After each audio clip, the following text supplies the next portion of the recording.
all lies will be exposed. That's all. And anyone who takes that the wrong way, know why they take it the wrong way. He put stores in this community so that folks in the neighborhood can have jobs. So folks in the neighborhood could learn how to be entrepreneurs and leaders. And that is exactly who Nipsey Hussle was. Katt Williams has never been one to hold his tongue, but this latest revelation might be his most shocking yet. According to the comedian, Nipsey Hussle, the beloved entrepreneur and rapper, wasn't just distancing himself from Diddy, he was running from him. Yes, running. Let that sink in. What could possibly make someone as fearless and calculated as Nipsey Hussle feel the need to escape? What was so dangerous about Diddy that Nipsey, a man known for standing his ground, felt it was safer to step away? And more importantly, how does Katt Williams know this? It is on the murder of a beloved rapper. The manhunt continues for the person accused of shooting and killing rapper Nipsey Hussle and wounding 2 others during an attack in broad daylight. Today, fans and neighborhood leaders gathered to remember the artist for his music and impact in the community. Katt, often dismissed as eccentric, has quietly earned a reputation as Hollywood's ultimate whistleblower, the man who isn't afraid to expose what others would rather bury. Over the years, he's hinted at the sinister underbelly of the entertainment world, but this time, his words carry a weight that's impossible to ignore. He didn't say Nipsey was distancing himself. He didn't say Nipsey was avoiding Diddy. He said Nipsey was running. And when Katt dropped this bombshell, his voice carried the kind of gravity that only comes from someone who's been holding on to a dangerous truth for far too long. But what exactly was Nipsey running from? To understand that, we have to look deeper into Diddy's so-called mentorship of the late rapper. On the surface, it seemed like an alliance of 2 influential figures, one a hip-hop mogul with decades of industry dominance, the other a rising star with dreams of empowering his community. But what if this mentorship wasn't what it appeared to be? What if it was less about guidance and more about control? Diddy has long been accused of wielding his influence like a puppeteer, pulling strings to ensure that those under his wing remain obedient. And Nipsey? Nipsey wasn't built to be anyone's puppet. He was responsible for Diddy's day-to-day life, so he is able to provide a lot of information about what that life was like. He goes into detail on extensive use. We've all seen the transformation in Nipsey's demeanor during the final years of his life. Gone was the confident, laid-back entrepreneur who seemed untouchable. In his place was a man who often appeared tense, burdened, and at times even exhausted.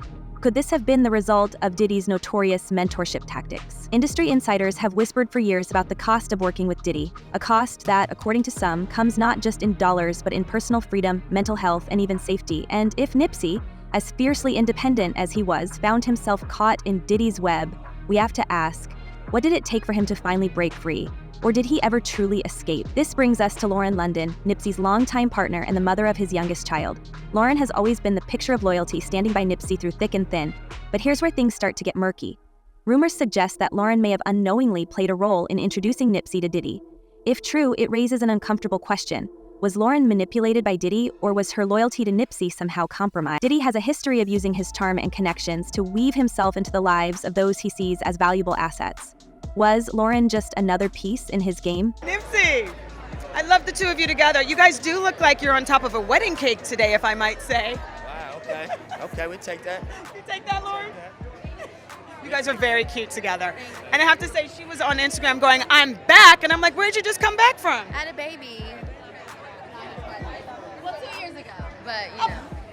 And here's the part that's hard to ignore. Lauren's continued connection to Diddy after Nipsey's untimely passing.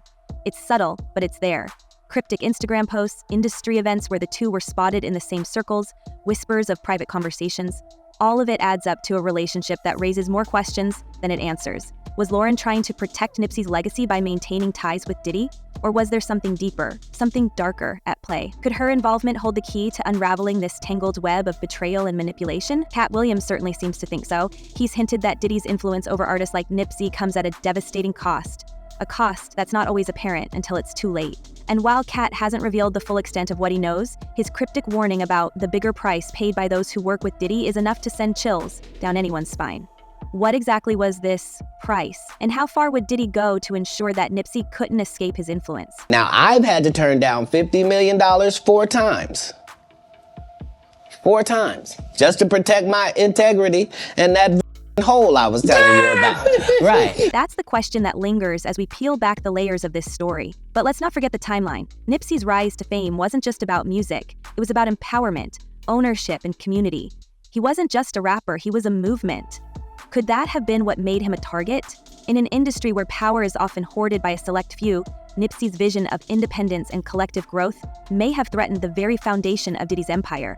And then there's Lauren's role in all of this. Her love for Nipsey has never been in doubt, but love doesn't always shield us from manipulation. If Diddy was indeed pulling strings, it's not hard to imagine him using Lauren as a way to tighten his grip on Nipsey.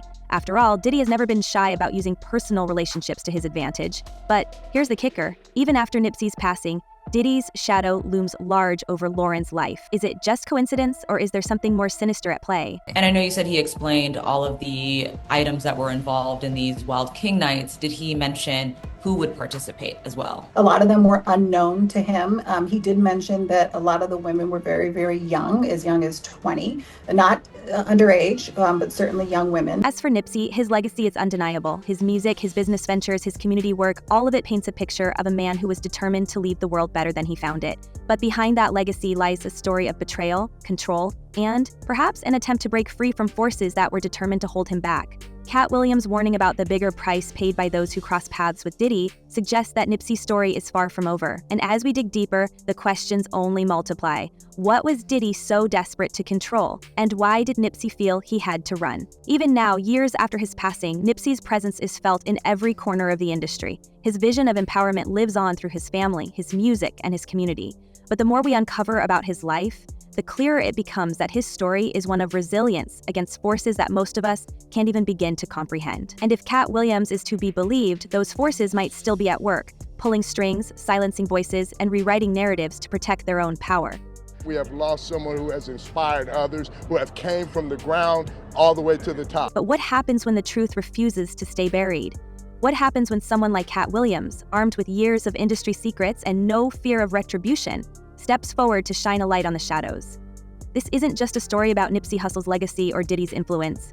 It's a story about power, manipulation, and the cost of standing up to an empire. And as we start to connect the dots, one thing becomes clear. This web of control and betrayal is far more intricate and far more dangerous than anyone could have imagined. And here's where things take an even darker turn.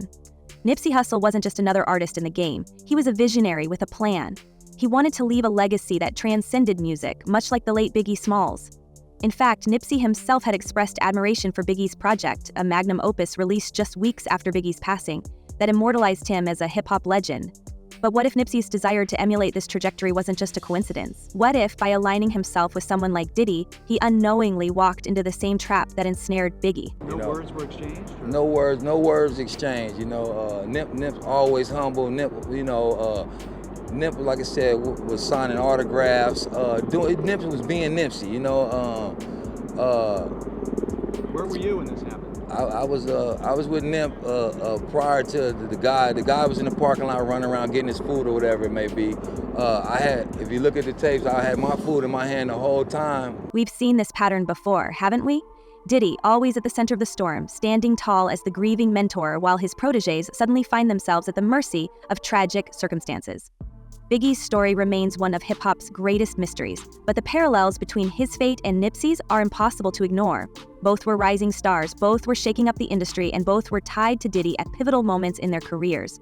The whispers have always been there, that Diddy's influence isn't just about mentorship and guidance, but something far more invasive.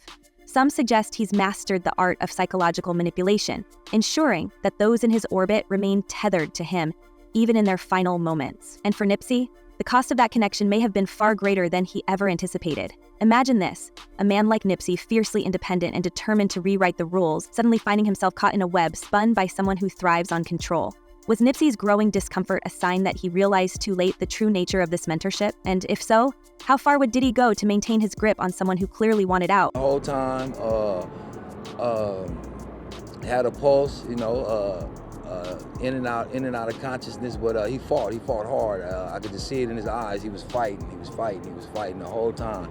He fought hard up until he went to the hospital. He was still breathing and he was doing good. Like I said, he fought hard. Did he say anything to you? There's another layer to this story that few have dared to explore: the role of Hollywood's secretive power circles in shaping the careers and destinies of its most influential figures.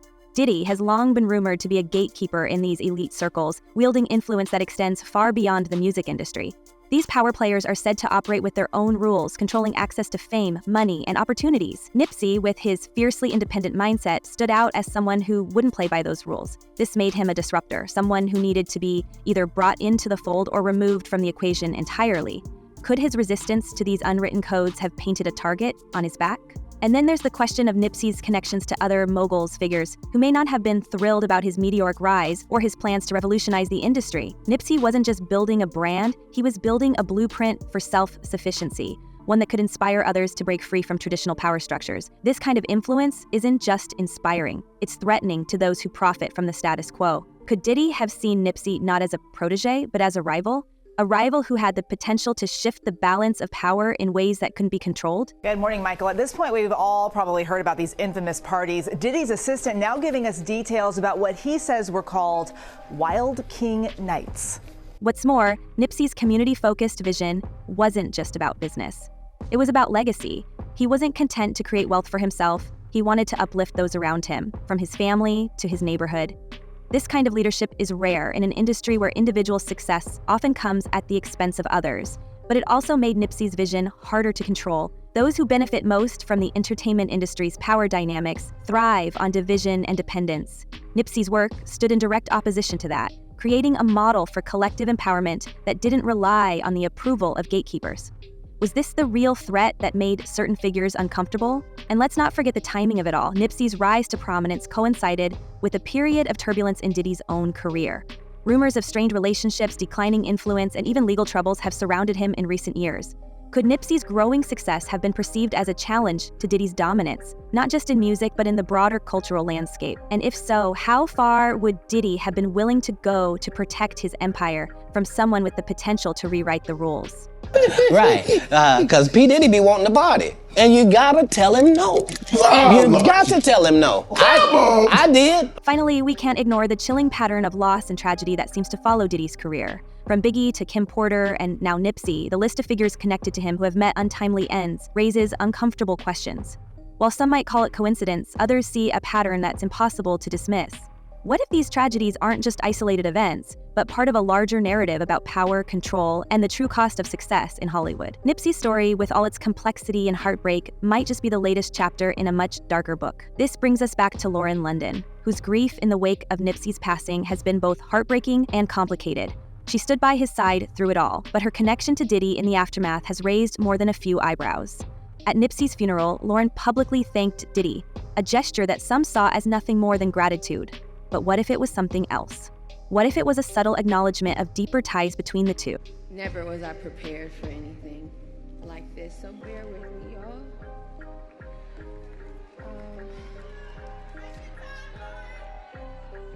I'm gonna,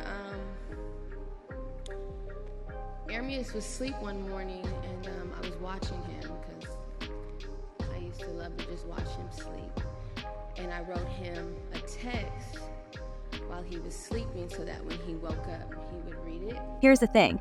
Diddy has a history of inserting himself into narratives of loss, often framing himself as the supportive figure while quietly benefiting from the chaos. Industry insiders have suggested that these moments allow him to elevate his own image, portraying himself as the grieving ally while the spotlight conveniently shifts back to him.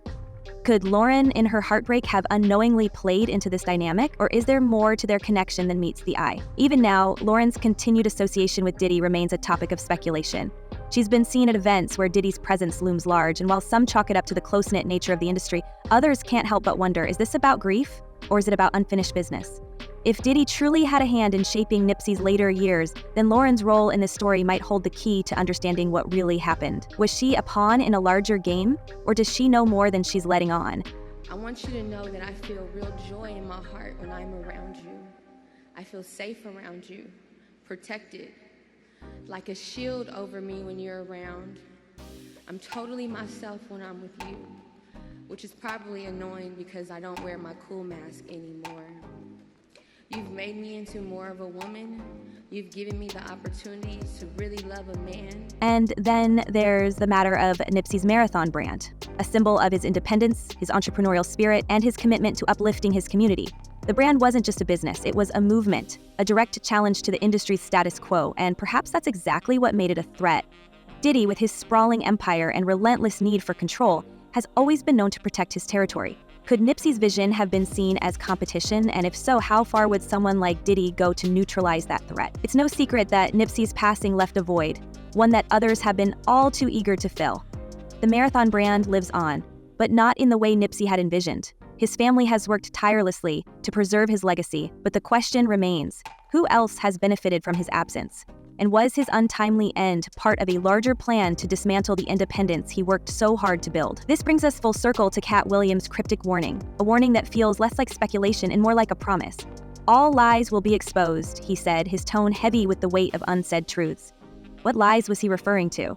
Was he hinting at Diddy's alleged role in Nipsey's downfall? Or was he pointing to an even darker truth about the entertainment industry as a whole?